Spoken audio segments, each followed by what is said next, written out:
imaginez un job un peu trop beau pour être vrai. Pour cette analyse, on va décortiquer une histoire toute simple, mais qui est en fait profondément troublante et qui explore justement cette idée. Alors c'est parti parce que les apparences, eh bien, elles sont souvent trompeuses. La question qu'on peut se poser, jusqu'où on irait pour de l'argent?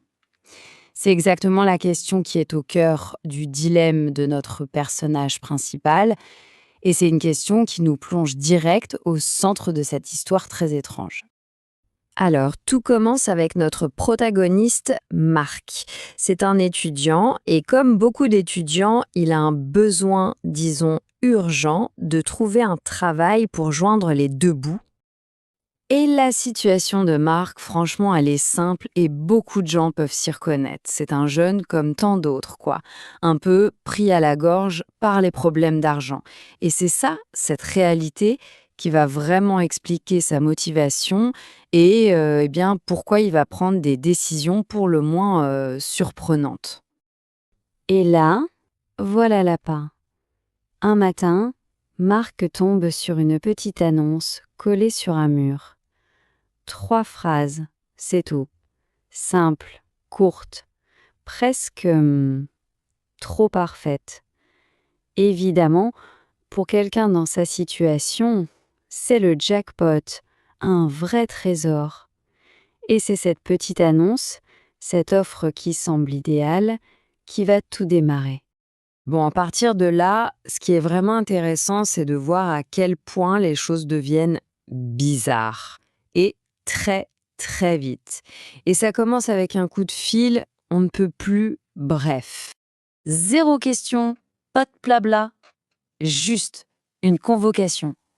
Le processus est tellement rapide, tellement impersonnel que Marc est un peu partagé. D'un côté, il est super content d'avoir l'opportunité. Mais de l'autre, il est quand même un peu dérouté par ce manque total de formalité, quoi.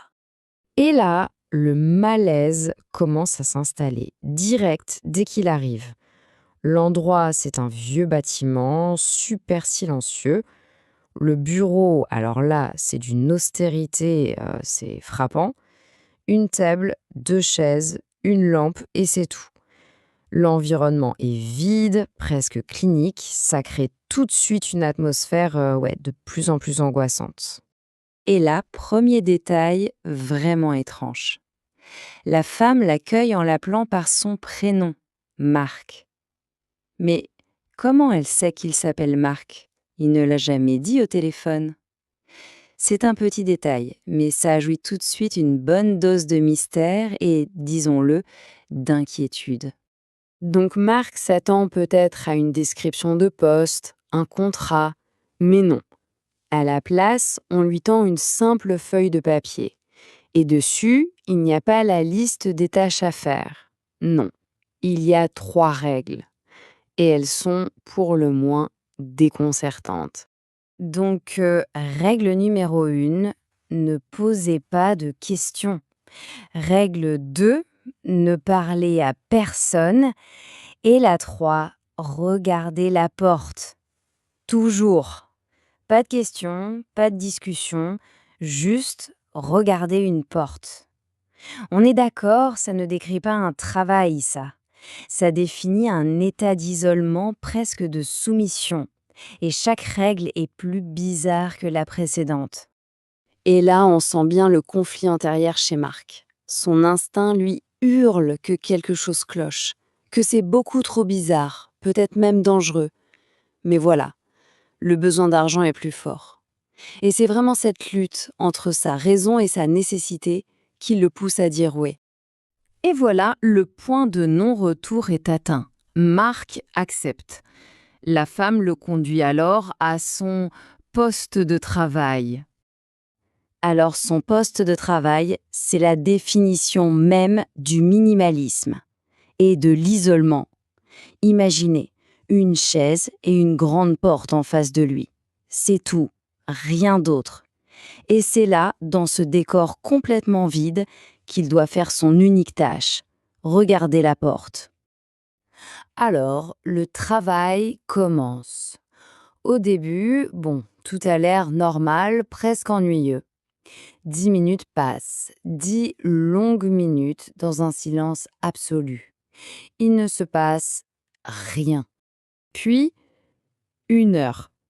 1 heure entière passe. Le silence y devient vraiment oppressant. L'ennui s'installe, mais un ennui lourd, pesant. Il n'y a aucune stimulation, rien, juste le bois de la porte en face de lui. 3 heures. Après 3 heures sans bouger, l'esprit de Marc commence logiquement à vagabonder. Cet ennui total, ça se transforme en une sorte de torture psychologique, lente, insidieuse.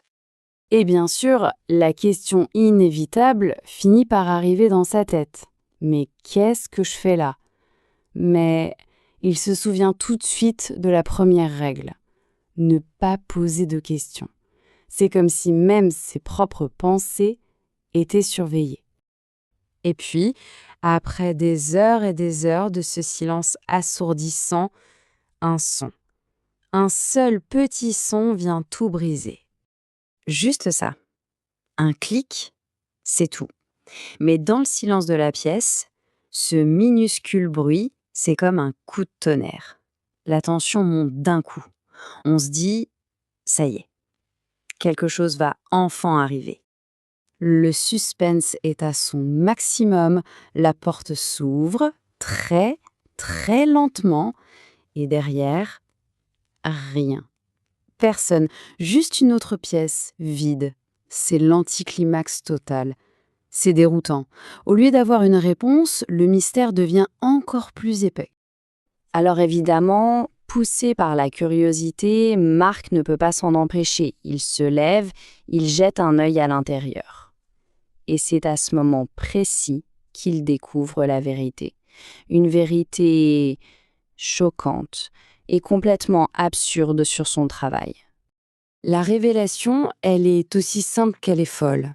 Dans l'autre pièce, il y a un autre étudiant, assis sur une chaise, en train de regarder une autre porte. C'est son miroir, son double. Et là, Marc comprend tout. Il n'est pas le seul. Il n'est qu'un maillon d'une chaîne qui semble infinie. Marc essaie de parler, de briser la glace, de créer un lien en n'importe quoi. Mais sa tentative est tout de suite stoppée net. L'autre étudiant lui répond, froidement, en rappelant la règle. Pas de question. C'est clair, il n'y a pas de place pour l'humain ici, juste pour l'obéissance. Le système est complètement fermé sur lui-même. Et c'est là-dessus que tout se termine, avec cette question finale qui résume toute l'angoisse de l'histoire. Finalement, à quoi sert cette chaîne absurde ?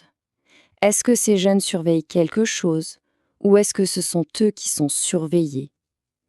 La réponse, eh bien, elle reste en suspens, nous laissant avec ce profond sentiment de malaise.